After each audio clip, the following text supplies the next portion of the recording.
कल एक press conference देखी और बहुत तकलीफ का बायस है कि मुद्दई 1000 लाख होते हैं, मुल्जिम भी 1000 लाख होते हैं, मजलूम भी 1000 लाख होते हैं,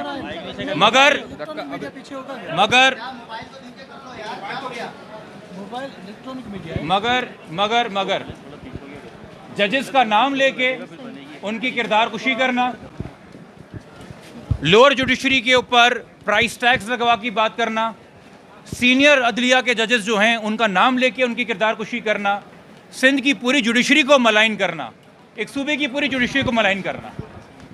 जिन लोगों ने इन वीडियोस में हिस्सा लिया है, जिन लोगों ने ये इक़दाम किए हैं, जिन लोगों ने ये अल्फाज अपने मुंह से निकाले हैं, उनके हवाले से दरख्वास्तें जहाँ जहाँ फ़ाइल होनी थी वहाँ हो चुकी हैं और जहाँ मज़ीद फ़ाइल होनी हैं वो हो रही हैं। और उनको ये इतराक़ होना चाहिए, अगर नहीं है तो किसी काबिल वकील से रब्ता करके पता कर ले कि जुडिशल कंटेम्प्ट क्या होता है, section 9 contempt of court ordinance 2003 क्या होता है और उसके तहत सज़ा कितनी होती है। और फिर ये जहन में रख लें कि आपको उस दिन यूट्यूब पे शायद 1 लाख व्यू तो मिल जाएगा, मगर सज़ा भी आगे 6 महीने की हो सकती है, क्योंकि यकीनी तौर पे आपका यूट्यूब किसी आला अदलिया के जज के लिए मैटर नहीं करता। जो मैटर करता है वो अदलिया का वक़ार मैटर करता है, जो मैटर करता है वो अदलिया में भरोसा मैटर करता है। तो जिस तरह से कुछ दोस्तों ने ये इक़दाम किए हैं, उनको मैं ये बावर करवा रहा हूँ कि वो तमाम लोग ज़िम्मेदारी का मुलाहजा करें। मैं आपको मशवरा दे रहा हूँ मुफ्त का और देता रहा हूँ, पहली बात। दूसरी बात, आज की कार्रवाई के ऊपर आते हैं। आज की कार्रवाई सिर्फ़ और सिर्फ बच्ची की प्रोटेक्शन के हवाले से थी, चूँकि रूल 10 के तहत। और मैं यहाँ पे दोबारा कहूँ, अपने सवालों के अंदर भी, मेरे यहाँ जाने के बाद अपनी कवरेज के अंदर भी कोशिश कीजिए, कोई अगर पूछे आपसे कि जिस केस का नाम क्या है, तो वह रियासत बनाम ज़हीर अहमद और दीगर मुल्जिम के नाम से केसेस जाने जाते हैं, मजलूम के नाम से केसेस नहीं जाने जाते। और जहाँ चाइल्ड मैरिज के ऑफेंसेस हों, वहाँ कानून कहता है बच्ची की आइडेंटिटी को गुप्त रखें और राज रखें। तो जब तक ये केस ज़ेर अल्तवा है, इसमें अब चाइल्ड मैरिज की दफ़ात ज़ाहिर हो गई हैं। मैं तमाम मीडिया के दोस्तों को अगेन एक गाइडेंस दे रहा हूँ, आपको बच्ची का नाम या बच्ची की आइडेंटिटी रिवील करना ज़रूरी नहीं है। आप मुल्जिम के नाम से भी केस का जिक्र कर सकते हैं, मुल्जिम का नाम सुन के आवाम जान जाएगी कि किस केस की बात हो रही है। ये दूसरी बात। तीसरी बात, आज ये केस था बच्ची की कस्टडी प्रोड्यूस करने के हवाले से, चूँकि जब तक बच्ची कोर्ट में प्रोड्यूस नहीं हुई थी, interim temporary custody rule 10 Sindh child marriage rules के तहत IO साहब के पास थी और उन्होंने चाइल्ड प्रोटेक्शन इंस्टीट्यूट में बच्ची को घर रखा हुआ था। आज बच्ची आई, उससे कंफर्म किया, कोर्ट ने अपने आप को सेटिस्फाई किया कि बच्ची सेफ़ है, उन्होंने वो काम कर दिया। ठीक है। दूसरी बात, चाइल्ड प्रोटेक्शन ऑफिसर को हिदायत दे के बच्ची वापस भेज दी और मज़ीद किसी भी कार्रवाई के लिए आज कोई हेयरिंग नहीं थी। कुछ दोस्त यहाँ पे अगर सवाल करना चाह रहे हैं कि जी तफ्तीश का क्या हुआ, क्या साबित हुआ, क्या साबित नहीं हुआ, तो ख़ास तौर पे वो जो दोस्त मुझसे वाकिफ़ नहीं है, मैं तारुफ दोबारा करा देता हूँ। मेरा नाम मोहम्मद जबरान नासिर है, मैं पेशे से वकील हूँ, तफ्तीशी अफसर नहीं हूँ। मेरे यहाँ पे फूल और सितारे नहीं लगे हुए, मैं केस का IO नहीं हूँ, मैं पुलिस वाला नहीं हूँ। अगर मैं बात, अभी प्रेस कॉन्फ्रेंस चल रही है, अभी मैं सवाल नहीं ले रहा। ठीक है। दूसरी बात, मैं जब से केस का वकील हूँ, मुझसे अगर आप कोई सवाल कर रहे हैं तो मेरे मौक़िफ़ पे करेंगे, मेरे दलाइल पे करेंगे कि आपने ये दलाइल अदालत में इख्तियार किए हैं, आपने ये मौक़िफ़ कोई दरख्वास्त पे दिया है, उस हवाले से आप बात करें। आपकी अपनी ख्वाहिशात के हवाले से तो मैं सवालों के जवाब नहीं दे सकता कि आपने अखज़ किया है चूँकि फ़लाने ने ये बात की थी तो फ़लाने ने ये बात की थी। तो जिसने जो बात की आप उससे सवाल कर सकते हैं। चलान 1 तारीख को आएगा, क्या साबित हो रहा है, क्या साबित नहीं हो रहा है, पुलिस को अभी तक क्या हक़ाइक़ मिले हैं, क्या नहीं मिले हैं, वो 1 तारीख को अदालत के पास आ जाएंगे।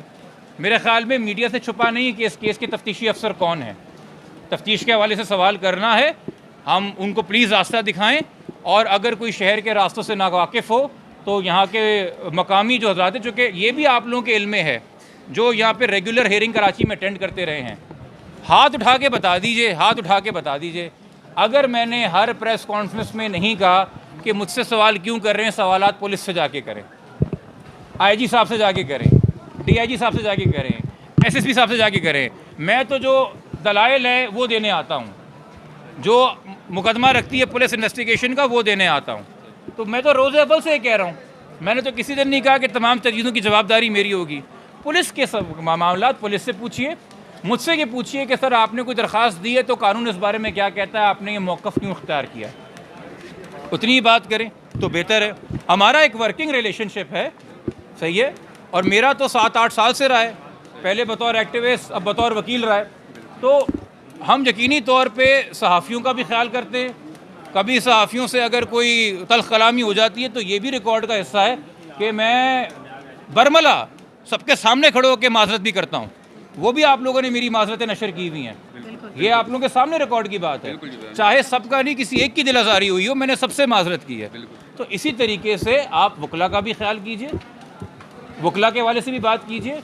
अच्छा, आप ये भी जानते हैं कि मैंने अगर किसी सहाफ़ी पे या यूट्यूबर पे तनकीद भी की हो तो मैंने कभी किसी प्रेस कॉन्फ्रेंस में उसका नाम नहीं लिया, ये भी रिकॉर्ड का हिस्सा है। मैं ज़ातियात पे नहीं आता, एक डेकोरम और ग्रेड से चलता हूँ। मुझे ये लगता है कि देखिए, जब भी कोई सहाफ़ी तफ्तीश कर रहा होता है तो यकीनी तौर पे उसको एक एंगल लेना होता है कि मैं इस पैराए से इसको देखूँ। तो कोई हो सकता है अपनी पहली ओपिनियन के अंदर मुद्दई के हक़ में राय कायम करे, कोई हो सकता है पहली ओपिनियन में मुल्ज़िम के हक़ में राय कायम करे। तफ्तीश करना उसका हक़ है, वो तफ्तीश करे। मैंने सिर्फ 2 बातें कही हैं। उस तफ्तीश के दौरान बच्ची का नाम गुप्त रखें, अदालत में जब हों तो डेकोरम का ख्याल कीजिए, और आपको ये भी पता है कि मैं इस हद तक गया हूँ और यहाँ पे खड़े सहाफ़ी इस बात का सबूत देंगे कि पिछली पेशी के ऊपर जब मुल्ज़िम आया था बेल के लिए तो कुछ 1-2 लोगों ने बहुत एग्रेसिवली उसको अप्रोच किया सवाल करने के लिए। मैंने उनको जाके, जबकि मैं मुद्दई का वकील हूँ, मैंने उनको जाके रोका कि आप क्या कर रहे हैं मुल्ज़िम के साथ। आईओ साहब जिनको तब्दील कराने की दरख्वास्त मैंने दी, उन आईओ साहब का कुछ लोगों ने ज़बरदस्ती इंटरव्यू लेने की कोशिश की, उनको घेरे में डाला। मैंने जाके बोला कि ये आप क्या कर रहे हैं। उसकी वजह है भाई, जो लोग नहीं जानते, इस वक्त हम जहाँ खड़े हैं ये भी कोर्ट प्रेमिसेस है, ये वॉकवे भी कोर्ट प्रेमिसेस है, ये सीढ़ियाँ भी कोर्ट प्रेमिसेस हैं। हमारे लिए तमाम जगह जो है वो कोर्ट प्रेमिसेस है और रिस्पेक्ट के लायक। तो मैं इस चक्कर में नहीं कि कोई फला साइड के लोग हैं, फला साइड के लोग हैं। Media is media, media is every right to form an opinion. Opinion में be express keeping in view कि जी जुडिशल कंटेम्प्ट ना हो जाए, जजेस के बारे में कोई ज़ाती बात ना हो जाए, और अगर कोई केसेस में ऐसे सेक्शंस इन्वॉल्व हैं, चाइल्ड मैरिज है, बच्ची की आइडेंटिटी गुप्त रखे, कानून हमें कहता है, तो हम अपनी जिम्मेदारी पूरी करें। बाकी पेमरा ने आपको रूल्स बताए हुए हैं, पीटीए के आपके रूल्स हैं, आप मुझसे ज़्यादा बेहतर जानते हैं। आज की कार्रवाई इतनी थी, अगली कार्रवाई अब तक की मालूमात के मुताबिक 1 अगस्त को है, ठीक है। और 1 अगस्त को जो कार्रवाई होगी उससे पहले अगर कोई दरख्वास्त किसी फरीक के जाने से जमा होती है तो वो दरख्वास्त के ऊपर तब दलाइल होंगे। फ़िलहाल हम सबको इंतज़ार है कि 1 अगस्त को जो चालान आएगा उसमें क्या इंकशाफात होंगे, मगर यकीनी तौर पे चूँकि पुलिस एक इन्वेस्टिगेशन कर रही है और अपनी ज़िम्मेदारी पूरी कर रही है, तो वो मुझे बता के तो नहीं करेगी, ना मेरे इल्म में ला के करेगी। मेरा काम है मैं अदालत से बोलूँ कि मुझे फ़लाना की तफ्तीश पे नज़र नहीं आ रही, तो आप पूछें तफ्तीशी से कि वो क्यों नहीं कर रहा। अब सीनियरिटी को मद्देनज़र रखते हुए मैं सबसे पहले अपने भाई से सवाल लूँगा। पहली बात तो ये बताएं कि आप को गाइडलाइन क्यों दे रहे हैं, दूसरा आपने 15 मिनट लगाए वजाहत देने में अपने बारे में, हाँ। तीसरा सवाल जो शुरू में आपने जिक्र किया था कि सोशल मीडिया और यूट्यूबर्स के खिलाफ एप्लीकेशंस भेजे, वो एप्लीकेशंस आपने दी हैं या किसी और ने? देखिए, मेरी मालूमात के मुताबिक चूँकि आपको पता है कि यूट्यूब पे ऊपर रिपोर्टिंग होती है, पेमरा पे रिपोर्टिंग होती है, पीटीए में रिपोर्टिंग होती है, तो बहुत से लोगों ने मैसेजेस भी किए और अपने फेसबुक पे डाला भी है कि जी हमने दरख्वास्तें लिखी हैं। इवन तो मैंने आज देखा कि पीटीए का ट्विटर हैंडल लोगों को रिप्लाई कर रहा था कि इस लिंक पे रिपोर्ट करें, इस लिंक पे रिपोर्ट करें। पहली बात, ठीक है, तो मेरा मौक़िफ़ नहीं। दूसरी बात, सर आप सके जवाब आप नहीं सुन रहे सवाल पूछ के ठीक है। अच्छा, दूसरी बात, मैंने जी मीडिया को गाइडलाइंस दी थी, मैं वजाहत कर दूँ। सर देखें, चूँकि मैं एक वकील हूँ, अगर कानून के अंदर चाइल्ड मैरिज रूल्स के अंदर मीडिया के हवाले से एक क्लॉज है, मैं है। अच्छा, अब मैं आपको ये बता दूँ, जिन लोगों को नहीं पता, खुदा के वास्ते हमारे हाई कोर्ट के और सुप्रीम कोर्ट के बार रूल्स पढ़ लीजिए। सिर्फ अंग्रेज़ों की मार और अंग्रेज़ों की मरून मिल्लत मिला हुआ सूट हमारा यूनिफॉर्म नहीं है।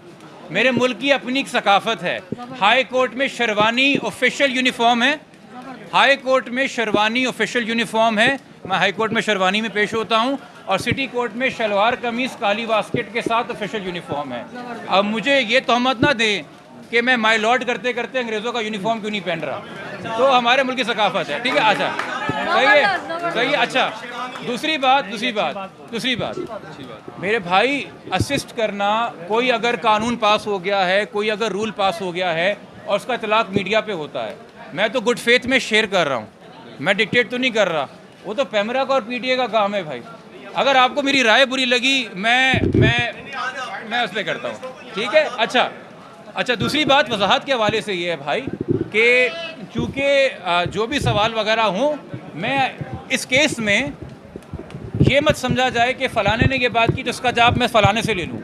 जिसने जो बात की उससे बात करें, मैं एक फेयर बात कर रहा हूँ। आपकी बातों पे ही सवाल किया। हाँ बिल्कुल, आपने से सवाल किया सर, आप तो सीनियर हैं, हम तो आपसे सीख रहे हैं। कोई और सवाल? सर आप हाँ। ये क्यों साबित करता है? हैं? आपने बोला कि मीडिया को पाबंद किया जाए, शनाख्त ना दिखाए। हाँ ठीक है, ये बात बिल्कुल दुरुस्त है आपकी, लेकिन पहले तो आप लोगों की तरफ से प्रेस कॉन्फ्रेंस करवा दी गए, आप लोगों की तरफ से तस्वीर आई, मतलब मुद्दई की तरफ से आई। अब जब शनाख्त हो गई है तो अगर हम कानून की तशरीह में जाए तो वजह ये होती है कि उससे जो है वो बदमज़गी ना हो, बच्ची की शनाख्त होगी तो बच्ची को लोग परेशान करेंगे। तो हम अब जब एक बच्चे की शनाख्त हो गई है, पूरी आवाम को उसके ऊपर अवेयरनेस जाग गई है, आवाम इस हवाले से, चाइल्ड मैरिज के हवाले से सोच रही है, आपका खुद का भी बड़ा काम है। अब आप लोगों को क्यों महसूस करना चाहते हैं? बहुत माकूल सवाल है ये सवाल हर एक इंसान के जहन में, और मैं अप्रिशिएट करता हूँ सर आपने सवाल किया। देखिए, पहले 10 दिन जब तक बच्ची मीडिया के सामने मंजर आम पे नहीं आई थी, ये अगवा का केस था, गुमशुदगी का केस था। हम मिसिंग दुआ के नाम से एक बच्ची गुम गई है, लापता है, किसी को रेलवे स्टेशन पे मिले, किसी अस्पताल में मिले, कहीं रोड के किनारे मिले तो जमा करा दीजिए, बता दीजिए। उसके बाद ये केस एक सामने आया। आपको पता है इस केस के अंदर पुलिस ने C क्लास में चालान जमा कराया था कि ये कोई केस नहीं बनता, इसमें कोई ऑफेंस लगता नहीं है। जब ये बात हो कि कोई ऑफेंस लगता नहीं है, तो जब ऑफेंस लगता नहीं तो उसके तहत, उस ऑफेंस के तहत जो मीडिया गाइडलाइंस है उनका इतलाक नहीं होता। चूँकि 16 जुलाई को एक प्रोग्रेस रिपोर्ट आई है सामने जिसमें पुलिस ने कहा है कि सिंध चाइल्ड मैरिज लॉ का इतलाक होता है, और इसके तहत अब हमने बच्ची को बाजियाब करना है और इसके तहत हमने मुलजिम को गिरफ्तार करना है। और फिर चाइल्ड मैरिज एक्ट के तहत ये अदालत ऑर्डर देती है आईओ को कि बच्ची को आप लेके आएँ और चाइल्ड प्रोटेक्शन इंस्टीट्यूट पे जमा कराएं। तो चूँकि 16 जुलाई के बाद अब बग़ैर किसी डाउट के इस कानून का इतलाक हो गया है, इसलिए इस स्टेज के ऊपर मैं गैर ज़रूरी तौर पे आपको तंबीह करता रहूं तो आप कहेंगे कि नसीहत करने वाला बाबा कहाँ से आ गया। मगर जब एक चीज़ कोर्ट ने भी अडॉप्ट किया है, कोर्ट ने, जब आप ऑर्डर पढ़ेंगे 22 तारीख का, वो एप्लीकेशन अलाउ हुई under rule 9 of Sindh child marriage state rules. तो जब उस हालात में जो बच्ची होती है ना, जब रूल 9 का इतलाक होता है तो उसी के नीचे रूल 18 है। हम सारे रूल्स तरतीब से पढ़ेंगे, इसलिए मैं सर इस स्टेज के ऊपर ये बात कर रहा हूँ। नहीं, अगवा की दफात अपनी जगह पे। उसके हवाले से मैं बता दूं, अगवा के हवाले से ऑलरेडी पेमरा का रूल जो है, पेमरा का 2015 का electronic media code of conduct है, उसके अंदर दिया हुआ है कि किसी भी अगवा बच्ची की जो आइडेंटिटी है वो वालिदैन के एक्सप्रेस प्रोविज़न के बगैर नहीं आ सकती। वो चूँकि वालिदैन ने ख़ुद शुरू में नशर की थी तो वो उन्होंने ख़ुद बताया था कि हमारी बच्ची ढूंढ के लेके आएँ। मगर अब जो कि चाइल्ड मैरिज रूल्स लगा है तो उसमें वालिदैन की मर्ज़ी की बात ही नहीं है, उसमें डायरेक्ट कोर्ट डिसाइड करता है कि क्या होना है कि क्या नहीं होना है। ठीक है, अच्छा हाँ, कोर्ट ने ये नवाज जहरा के स्टेटमेंट के बाद ये करार दिया था कि अगवा का केस खत्म हो गया, लेकिन आप फिर भी बार-बार कह रहे हैं कि बच्ची अगवा हुई, ये क्या है? ये बड़ा माकूल सवाल एक और किया है। देखिए, सीनियर सहाफ़ीज़ का सवाल यही होता है कि वो ऐसे सवाल कर रहे हैं ताकि जब मैं जवाब दूं तो आवाम के जहन में जो सवाल हैं वो एड्रेस हो जाएं। मैं शुक्रिया सर आपका अदा करूँगा इस पर। सिंध हाई कोर्ट का एक फ़ैसला आया था 8 जून का हफ्ज़े बेजा का फ़ैसला था। अच्छा, हफ्ज़े बेजा के अंदर ये मैं आपको बता दूं कि हफ्ज़े बेजा जो बच्ची की रिकवरी की कार्रवाई है, किसी भी मुग़विया की रिकवरी की कार्रवाई होती है, वो टेंटेटिव फाइंडिंग होती है। टेंटेटिव फाइंडिंग का मुराद है कि आज मेरे सामने जो हक़ाइक़ हैं इसकी रोशनी में हमने ये मौक़िफ़ कायम किया है। अब आपके इल्म में है कि उसके बाद बच्ची का एक मेडिकल बोर्ड बना, उसके बाद बच्ची का जब मेडिकल बोर्ड बना तो बच्ची की एज कुछ और आई, सही है। उसके बाद इसी केस में, इसी FIR के तहत इसी हाई कोर्ट ने दोबारा समाअत की, और जब हाई कोर्ट ने अपना ऑर्डर दिया है 21 जुलाई का, तो हाई कोर्ट ने पिछले हाई कोर्ट के ऑर्डर का हवाला दिया है और उन्होंने कहा है कि आइडेंटिकल पिटिशन पहले फाइल हुई थी, उन्होंने फिर पहली मेडिकल रिपोर्ट का हवाला दिया है, फिर उन्होंने दूसरी मेडिकल रिपोर्ट का हवाला दिया है। ये तमाम तर कार्रवाई जो इस केस में होती रही है उसका हवाला देख के इसी सिंध हाई कोर्ट की जो आखिरी फाइंडिंग इस एफआईआर के अंदर है, the girl is a minor, ये लिखा है शी इज़ अ माइनर। ये भी लिखा है कि वो अकेले कहीं दारुल अमान में नहीं रह सकती जब तक वो मेजॉरिटी अटेंड ना कर ले, उसके लिए प्रॉपर नहीं है लाहौर में रहना, उसको यहाँ लेके आया जाए। तो अब जब आप हाई कोर्ट की रीडिंग पढ़ेंगे तो आप उसी केस में उसकी लेटेस्ट रीजनिंग पढ़ेंगे।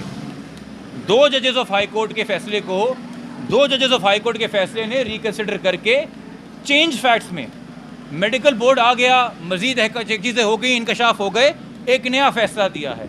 तो मैं हाई कोर्ट का लेटेस्ट, चूँकि वो सेम एफआईआर में है, कोई और एफआईआर में होता तो एक और बात होती, तो हम उसको पढ़ने के पाबंद हैं। इसलिए सर मैं 21 जुलाई के फैसले पर रिलाय कर रहा हूँ, 8 जून के फैसले पे नहीं कर रहा हूँ। हाँ, एक वक्त में एक सवाल करेंगे, एक सवाल करेंगे सर, एक सेकंड मेरे भाई, आप लोग आपस में डिसाइड कर लें कि सवाल पहले कौन करेगा, ताकि मुझ पे इल्जाम ना आए, दायर की कि बच्ची का मेडिकल करवाया जाए कि बच्ची को इंजेक्शन लगाए जाते थे या नहीं लगाए जाते थे। सर ये कौन से कानून की प्रोविजन कोट कर रहे हैं आप? सर बच्ची का मेडिकल होना चाहिए ना, ये इल्जामात दिए गए थे कि बच्ची को बेहोश किया जाता है, किसने इंजेक्शन लगाए जाते हैं, किसने दिए? मीडिया पे बातें फैलाई जाती थी, किसने दिए? मीडिया को पागल बनाया गया, किसने दिए? मीडिया को कहा गया था कि वो गैंग का हिस्सा है। अच्छा एक सेकंड मेरे भाई, आप सवाल कर रहे हैं, आपकी प्रेस कॉन्फ्रेंस तो नहीं है, वो तो मेरी हो रही है। सर मेरा आपका सवाल आ गया, आपका सवाल आ गया। मैं ये जानना चाह रहा हूँ, क्या मैंने ये मौक़िफ़ अदालत में जब से केस लिया है या प्रेस में, मीडिया में अडॉप्ट किया है कि बच्ची के साथ कोई ऐसी की चीज़ हुई है कि नहीं हुई है? एक सेकेंड ना, सुन लेना, सवाल कर लिया है तो ठीक है। जब से मैंने ये केस लिया है और ये मैं इस केस की पैरवी कर रहा हूँ, क्या वालिद और वालदा ने ये बात की है? नहीं की है रिकॉर्ड में? ना ना ना ना ना ना ना ना ना सर मैं कई ऐसी ना ना ना ना मैं सही है, ठीक है। नहीं सर आप जवाब अरे क्यों, बहुत शुक्रिया, बहुत शुक्रिया। एक सेकंड रुको ना, देखें सुने, ये भाई अभी एडिट करके ये ना बोलते हैं कि जबरान नासिर जवाब दिए बगैर चला गया, फरार इख्तियार कर ली, तो मैं इनकी इंटेग्रिटी पे एग्री करते हुए कि पूरा चलाएंगे, मैं पूरा जवाब दूंगा। हाँ चलें ठीक है, और पूरा सवाल कर लें, आप पूरा सवाल कर लें। सर अभी तक ये साबित नहीं हो पाया कि बच्ची को इंजेक्शन लगाए जाते थे, अभी तक ये साबित नहीं हो पाया कि बच्चे का ताल्लुक जो ज़हीर है उसका ताल्लुक एक गैंग के साथ है, ये साबित नहीं हो पाया कि बच्ची को बेचना चाहते थे, आगे किसी कोई तवाइफ बनाना चाहता था। ये चीज़ें मीडिया पे क्यों फैलाई गई थी, उसका इंसाफ कौन करेगा? अच्छा ये मुझे बताइए कि, हाँ ये मुझे बताइए भाई कि ट्रैफिकिंग इन पर्सनस की दफात हमने लगाई या पहले आईओ ने अपने इंटरम चलान में लगाई? पुलिस ने लगाई। हमने तो 364 डे की एफआईआर कटाई थी।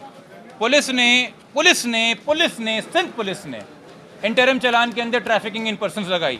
मैंने तो नहीं देखा आपने आज तक जाके इस केस के आईओ का इंटरव्यू किया हो कि क्यों लगाई थी, वो बताएगा ना। तफ्तीश की, उसका मुझसे पूछ के तफ्तीश नहीं कर रहा है वो, पहली बात।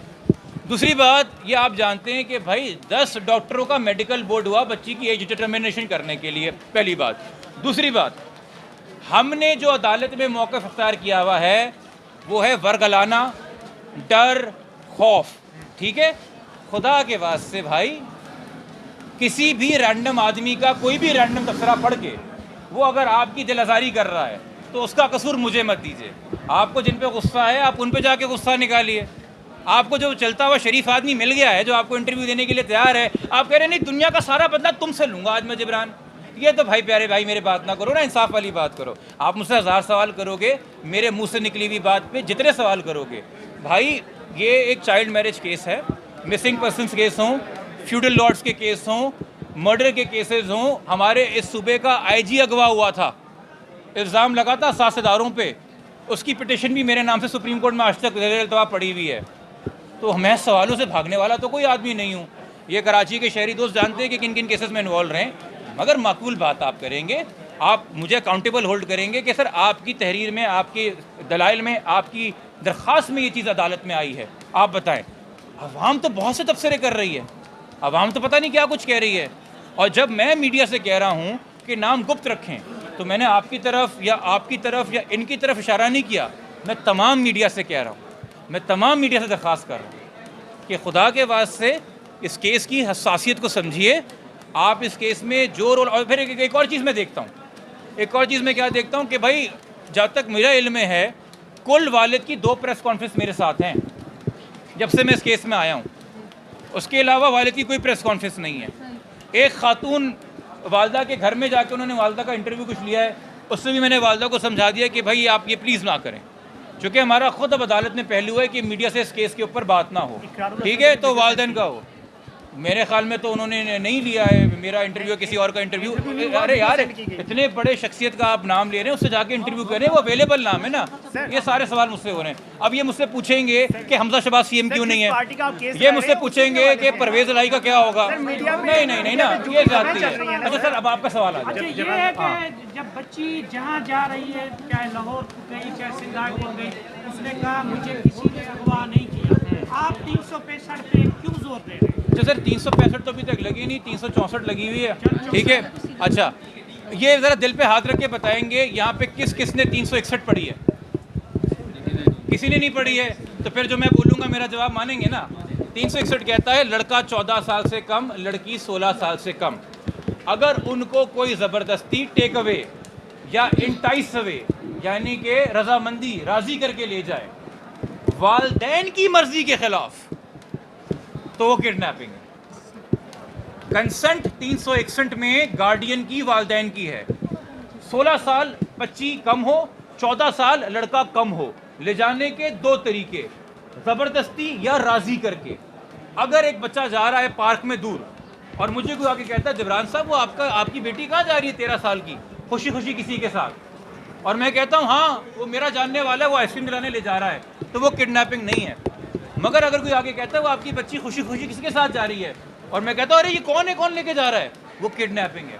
रजामंदी गार्डियन की है। 361 बताता है किडनैपिंग क्या है, और फिर उस पर सजाएँ 364 में दी गई हैं।